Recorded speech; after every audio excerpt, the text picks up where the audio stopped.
Hey guys, I decided to do something different this time around with our JD monthly tech buzz. I figured most of the time I send out the newsletter and it's intentionally made to look busy. That's the aesthetic I'm going for. But I thought that maybe this time around I could give you a little walkthrough of what each thing is within the newsletter. So let me take you to that so you guys can take a look and maybe you guys might be interested in using some of these things. So here's our monthly TechBuzz newsletter for May, guys. On the top right corner, we have the Edpuzzle tutorial that Mrs. O'Neill and I did for you guys and shared with you guys. You'll see the bit.ly there. So if you ever want to access it, you just type this bit.ly on the URL and you'll be able to access it. In addition, you can find it in Mrs. O'Neill's YouTube page. You can find it on Google Classroom and you can find it in our Google Drive. So it is everywhere.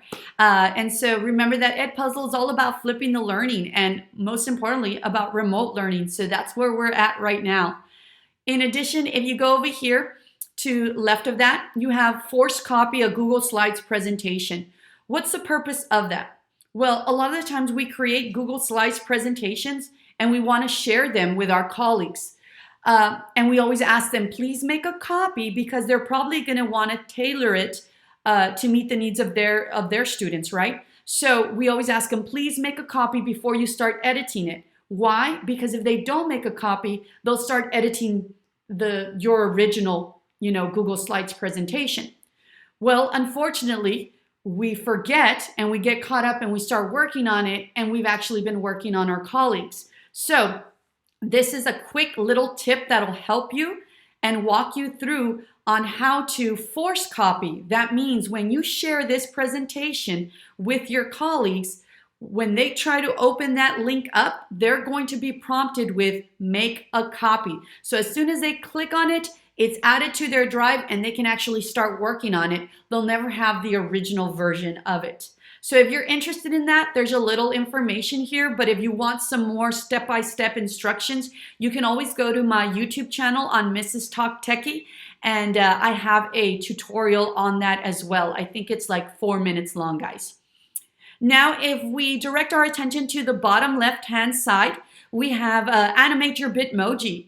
So this is just a really cool, fun way to send out a personal message to our kiddos. You can use your Bitmoji, you can use an actual picture of yourself, and you can use ChatterPix. ChatterPix allows you to draw a line across the mouth and then speak, and it'll move your mouth and it'll animate it. And so that's just something that you can do, and you can add it into Google Classroom and send it out as a little message for our kiddos. If you're interested in that, guys, again, I have a YouTube tutorial on that, a really quick short one. If we can direct our attention to the bottom right corner, we've learned and used QR codes.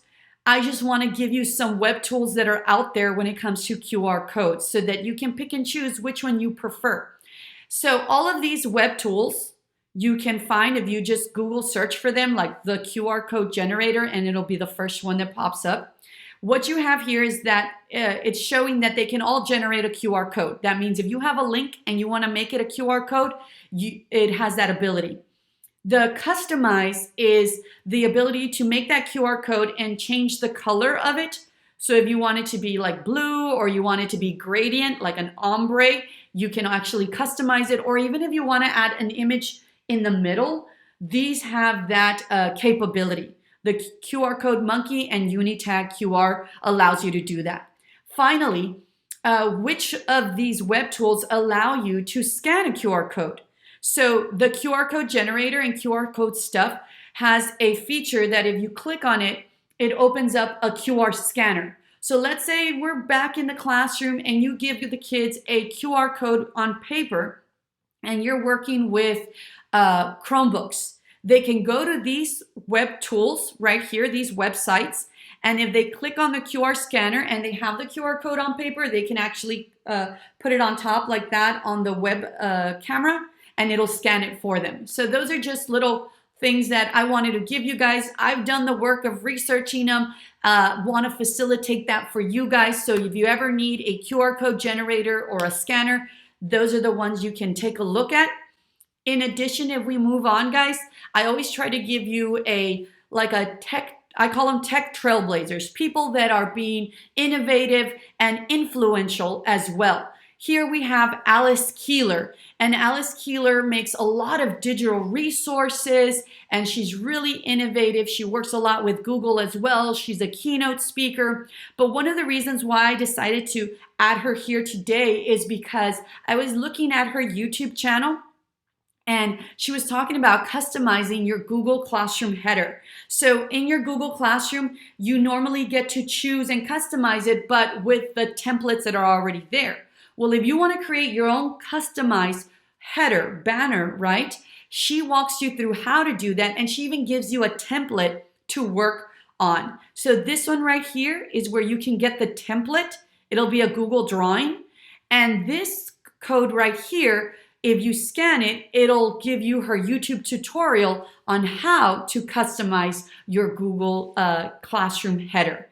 So if you can't scan it because maybe you're using your phone, you can just go to YouTube and look her up, Alice Keeler, and she'll have that YouTube tutorial there. Just search for Google Classroom header. I hope you guys like that. Let me know if this is something you're interested in. I'll be checking if anyone's looking at the tutorial of the newsletter, and that'll let me know to continue doing them like this. Or if you guys are just comfortable and fine with just me sending out the newsletter, then we'll do that.